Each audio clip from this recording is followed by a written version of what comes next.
welcome to the Divorce Doctor podcast. I am really excited to have my friend Karen Chellew here to share. Did I say your last name right? You did. All You were right. perfect. Oh, great. Thank you. So Karen, for over 30 years, has worked in the legal field as a paralegal and business manager. During her career, she served as an affiliate member of the Pennsylvania Bar Association and the president-elect of the Association of Legal Administrators. She now serves clients and the professional team in her role as Legal Liaison. She is a certified QDRO administrator, founder and president of Sisters U Foundation, and an auditor of East Rock Hill Township. As the mom of 3 children and 1 granddaughter, Karen is extremely passionate about helping women in all that she does. She is the co-founder of My Divorce Solution, which is a team that includes a certified divorce financial analyst to develop their financial portrait, my favorite word, the quintessential document containing the financial data any couple would need to make clear financial decisions for their futures. Karen helps support the legal team and facilitates connections with critical resources. The My Divorce Solution is a gift. These are my words, is a gift to anyone going through divorce. And I'm so happy to have you here, Karen, to share about a little bit of a flip side, to share about your story. Oh, thank you so much. I'm so excited / nervous to be here, but I get to edit my bio. That's super exciting because my daughter is expecting a baby next week. So I'll get to be Gigi to 2 beautiful children. So I'm so excited. Karen, that's so exciting. Congratulations It is. on that. Thank you. I'm so happy to hear that. Maybe we can talk at some point also about what it's like with being a grandma with your ex. That might be, I haven't talked to anyone about that. Sure. Yeah. But I like to start the podcast asking everyone the same question, which is, okay. What word or words would you use to describe your divorce? Painful. Yeah. Yeah. Painful. And I'm not one to speak about my emotions very much, but you say divorce, I say painful for sure. Yeah, it was rough. It was rough. Yeah. And I'm grateful for your honesty about that because, I think a lot of people see us working in the divorce world and know we've been through a divorce and kind of see us after the fact. And it's important to remember, we went through the pain. We know how painful that it can be. Right.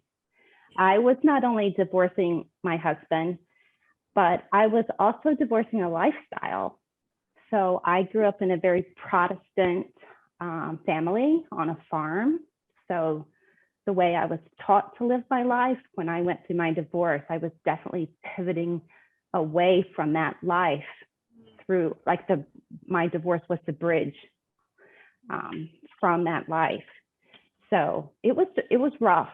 It was rough, not only, as it related to my children and my spouse at the time, but also my family, because for all intents and purposes, they needed to, maybe for religious reasons, to abandon me as well, momentarily, meaning temporarily, but it was tough. Yeah. So the pain was about the divorce and the loss of the relationship and other relationships. So I want to get to that in a minute. Yeah. But I want to first ask you kind of, so we can lead into the divorce. When did you start having that little voice in your head? I mean, it sounds like also you came from a family where divorce was not talked about, was not even accepted. Right. So tell me about the first little sounds of those voices and how you learned to listen to them. So early on, and maybe even somewhat now, I had a hard time listening to the voice inside of me. So I don't think I ever heard a small voice. I think I was literally knocked over the head. So I had a lot of health issues, anxiety, and I think it was my inner self almost insisting that this is not working. So I held it inside, and then I became very ill, extremely ill, in the hospital for a year. It was I had pancreatitis. And I'll never forget coming out of surgery, the doctor looking at me saying, if you don't get your life together, you're not going to have a life. And I knew what that meant for me.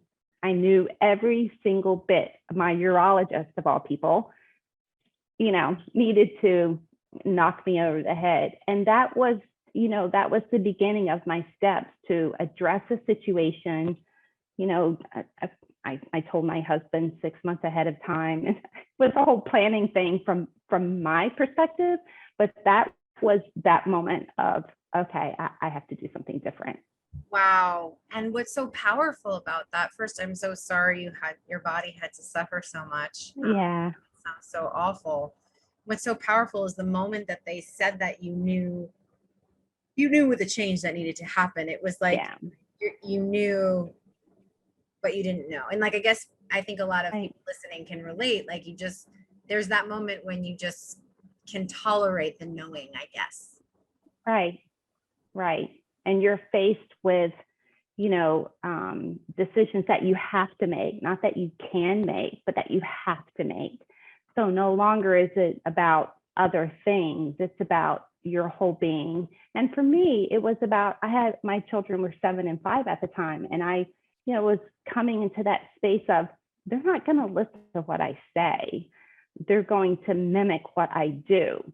So I have to stand in this space and do what's right for me and our family, even though I may not want to travel that path. It was scary, but I have to do it. So I did it. Yeah, I think that's one of the bravest moves that I think a parent can, and hardest move that a parent can make, which is, I know we talked about this when I was on your podcast, that moment of, they're watching me, like they're watching me, and what am I teaching them?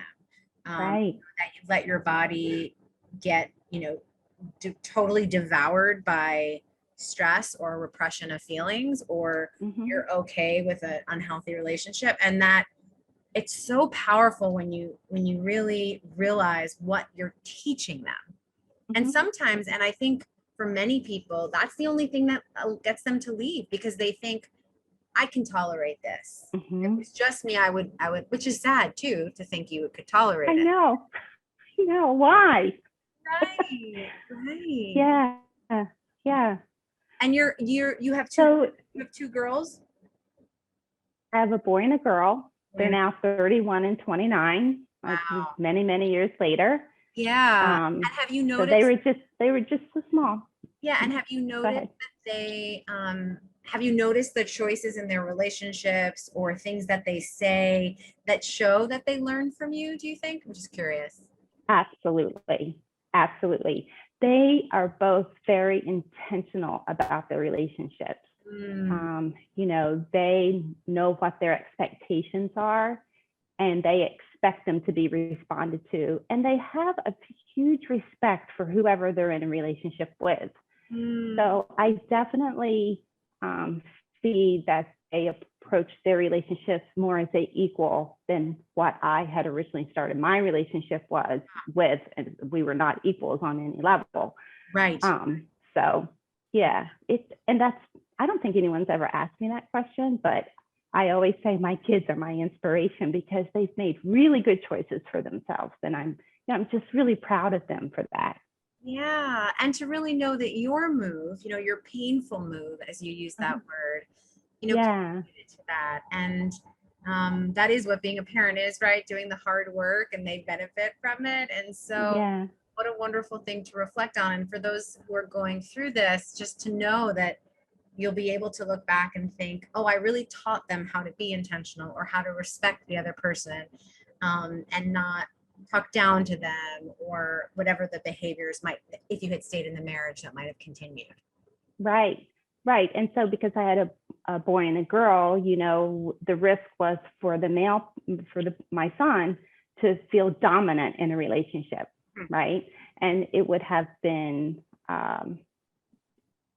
my daughter would have looked at relationships as being less than. So I appreciate that they don't approach their relationships that way, that they approach them on a very equal basis. And it's So so fascinating, right? You change the legacy. Like it's so powerful to me. I have chills when you're talking, Karen, because it's like you're changing the legacy. And that's with the pain of divorce. That is a lot of what we do, which is say, I always say such a brave move to choose divorce because you're saying, this is not what I want for my children or for myself. Right. Right. Right. Absolutely. And I think that is the driving force behind that. Once I realized that, I couldn't hold on to, I can get through this somehow. Yeah. So then when I pivoted my mindset to a different space, then it was for me and for them, but I knew I had to make myself whole so they would know how to make themselves whole, right? So yeah, so well said. So what was the hardest part of the divorce? I mean, was it the stuff that happened with your family? Like, tell me kind of brought you to your hands and knees. Yeah. So the custody piece of it was the hardest piece because they were so small and it was so expensive, even that's not the hard part because I worked for a law firm. I had attorneys, available to me, but it didn't mean that it made it easier. It was very difficult. And my family, or my family, not all of my family, but a large part of my family really supported my ex-husband because, and I don't fault them for it, it was our religion, right? It's what they thought was best. Like, families don't break up. So at the end of the day, I didn't really find out about it though. So I was in court one day and I was telling the conference officer all these things that were happening, this and this, and my ex looked at me and he said, well, your dad told me to do it. Wow. Yeah.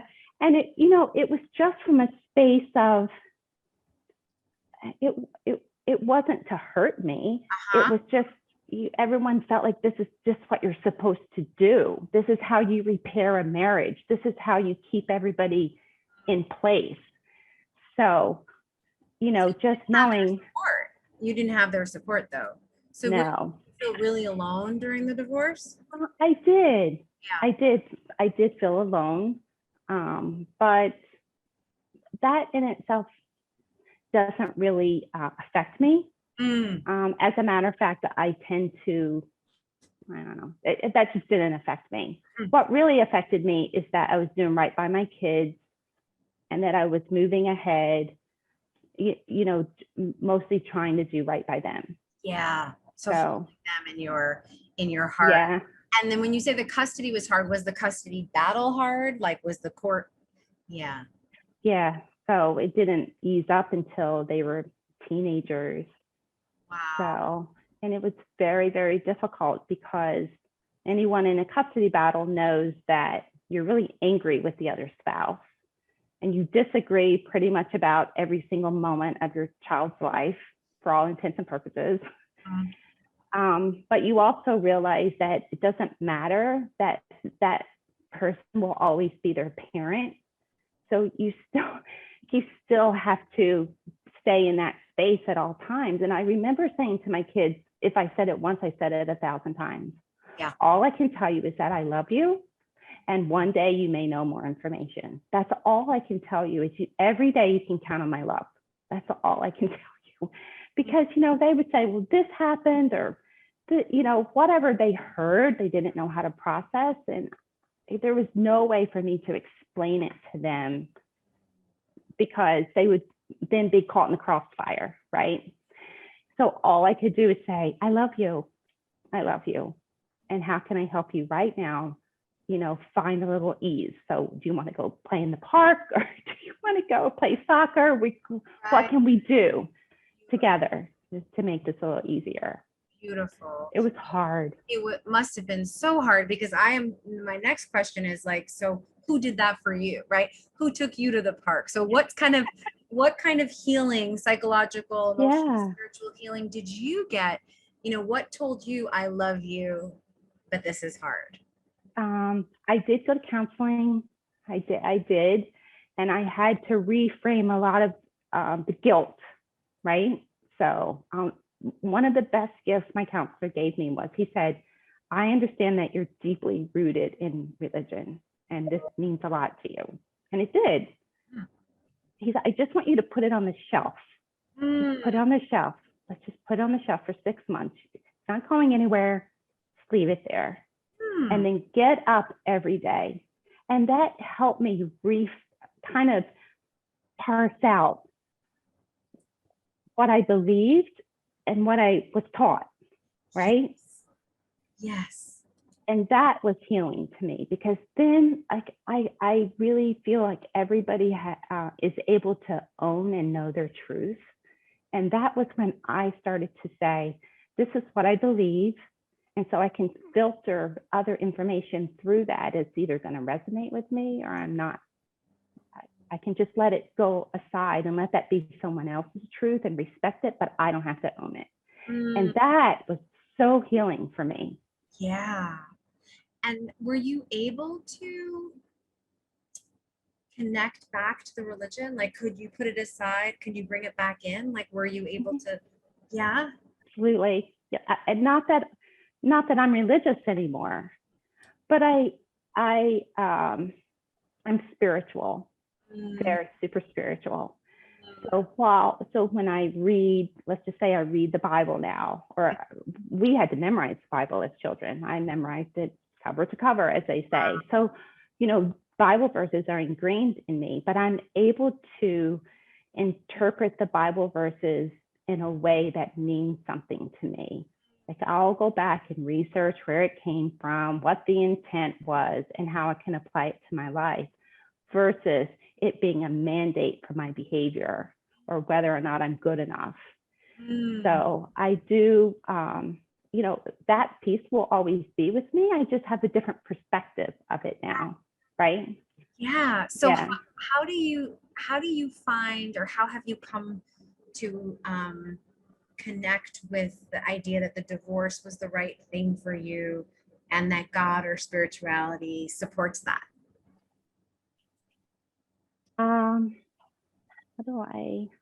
Wow. I don't know if I've ever thought of it that way. But I do not feel guilty. If that's where you're going with that, I don't have any guilt for it.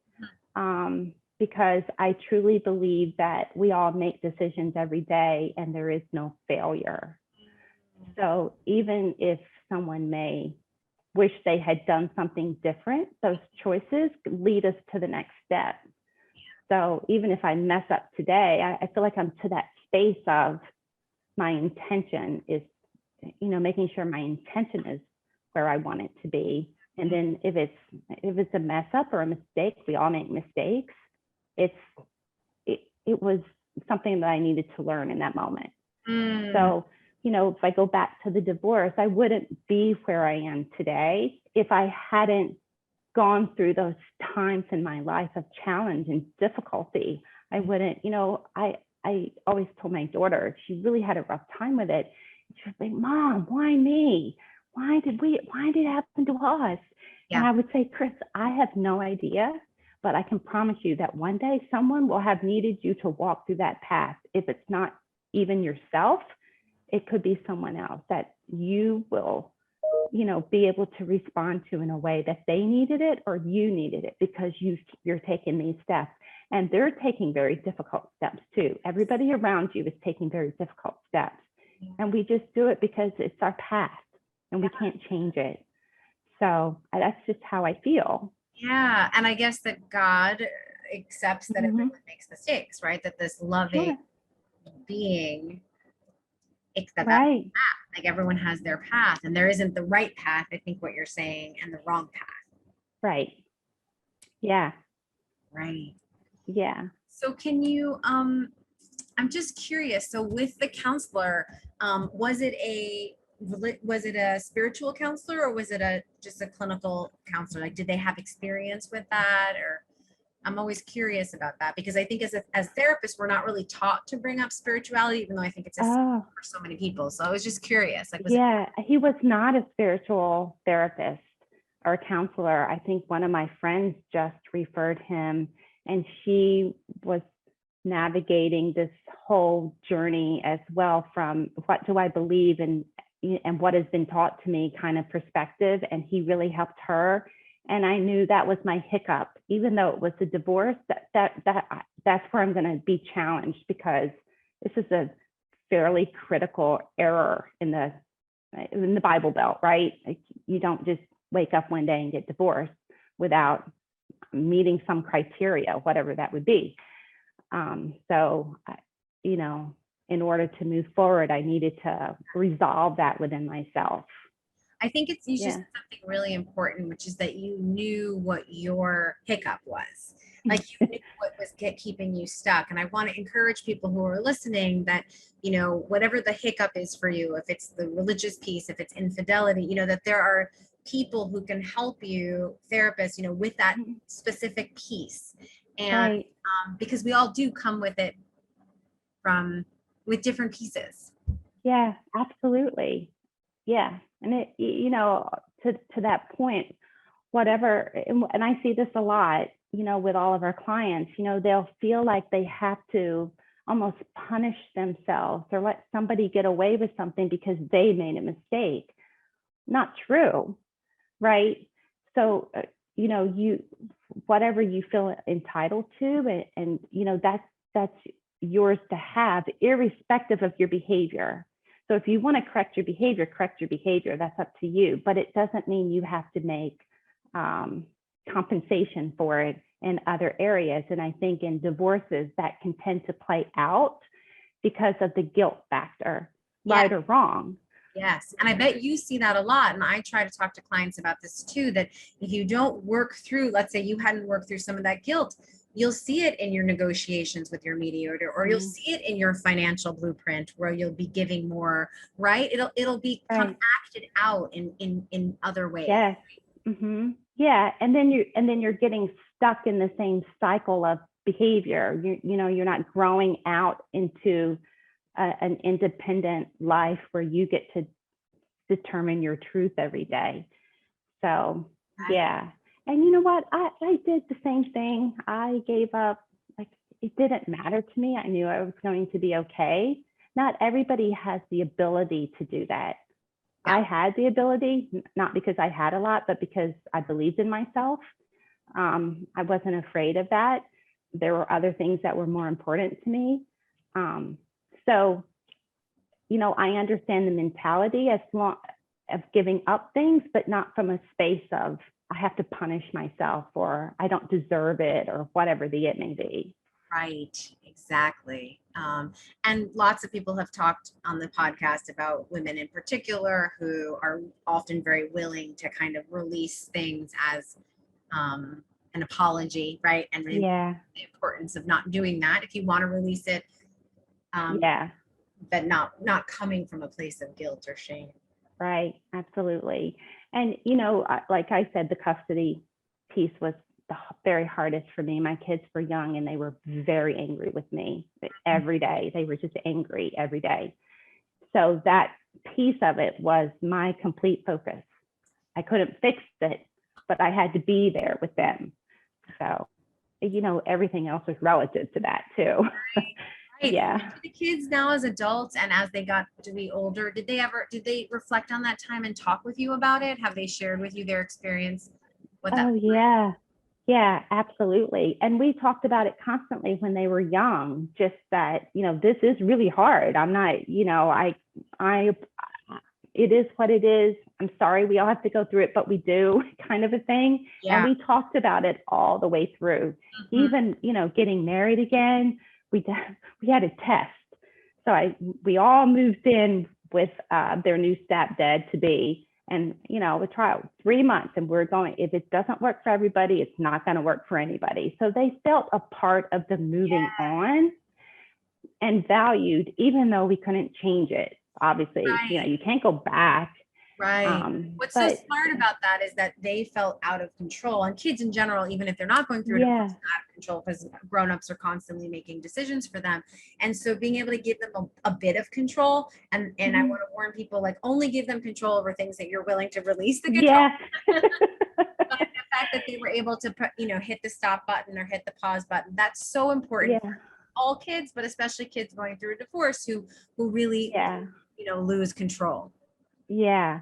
Yeah. And my daughter, I'm sure she still wishes that we're different. My son doesn't talk about it as much as an adult. She certainly does. But, as she's bringing on her new family, she's very intentional about how she's going to parent and if things go south, how they're going to address it. Beautiful. So kudos, because that's important.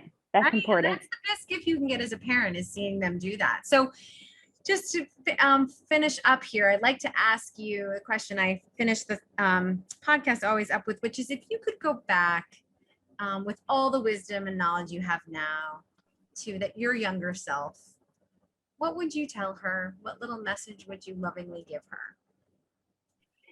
You and your children and everyone else is going to be okay. You're going to be okay. Because you don't know that in the moment. Exactly. You don't. Every decision you make, you think, oh, what's the consequence to this? And if I could go back, I would say, you're going to be okay. And you're going to be fine. Yeah. Not only are you fine, right? So you have, you're remarried, your kids are thriving, and you now help other women move through this process. I think one of the hardest parts, which is the financial piece. And so not only are you okay, you are soaring. And can you imagine that young, woman, we could tell her that the kids are going to be okay and she's going to be okay. What a gift. Yeah. Yeah. And you know what? That's what gives me so much confidence and passion and commitment to what we do, because I do want people that come to us to know that, first of all, you're going to be okay, but it's really important that you take the time and you take the steps to get the information to make the best decisions for yourself, because you don't want to look back and have cowered or felt so bad that you didn't make good decisions. So that allows me to be very confident, and I can talk to them about the steps I took. I was 29 when I was going through my divorce. I was super young, but I'm so grateful that I had the wherewithal to know what my decisions meant. Even though I felt tentative to make them, I pretty much knew what the consequence would be in the moment. So. Right. And that you were setting yourself up for the rest of your life. Talk about this a lot. This is a very painful, difficult, as you shared in the beginning, moment of your life, but it really is a moment of your life. Yeah, absolutely. So you will move through it. You will get through. That's why I have this podcast, so people can hear that people get through it. And it is a building block for what comes next. And so that's why I just adore the work that you do. Thank you. So we're going to finish up. Is there anything else that you want to kind of share with the audience? Any lessons or tidbits before we finish up? No. Oh, yes. I don't want to say no. I want to say yes, because the one thing I think is just paramount to when you're facing challenges, and divorce can be one of the highest challenges that any of us face, is really, first of all, find happy moments in your day, because they're going to be few and far between. But if you can find 3, awesome. And the next day, maybe you can find 4 or not. If you can only find 3 again, just hang on to those. And really every day, wake up with the intention of, what is my truth? What do I believe? What can I hang on to? And then let everything build off of that or filter through it. Those 2 things were just lifesavers for me and my children. We would always talk about that.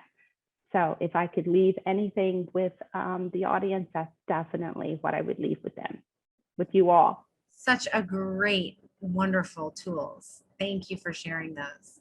So please check out mydivorcesolution.com, right? That's the best place to find you. Yes. Right. And to learn more about the program, is there anything beyond and also we should mention, I think this is going to come out, but you're hosting a Mrs. to Me Summit, which is an amazing event that I have the honor of being at in October. Oh, yes. Is there information at mydivorcesolution.com about the event? It is. So if you go to our website, you'll see the information about the financial portrait we offer that will help help all of you. If you go to the events page, you will see a link to the Mrs. To Me Summit. And it's there. It's going to be October 22nd through the 24th in Hilton Head. An amazing lineup of speakers, including Dr. Cohen. We're so honored to have you. And it's just going to be a refreshing weekend to really help women move forward beyond divorce.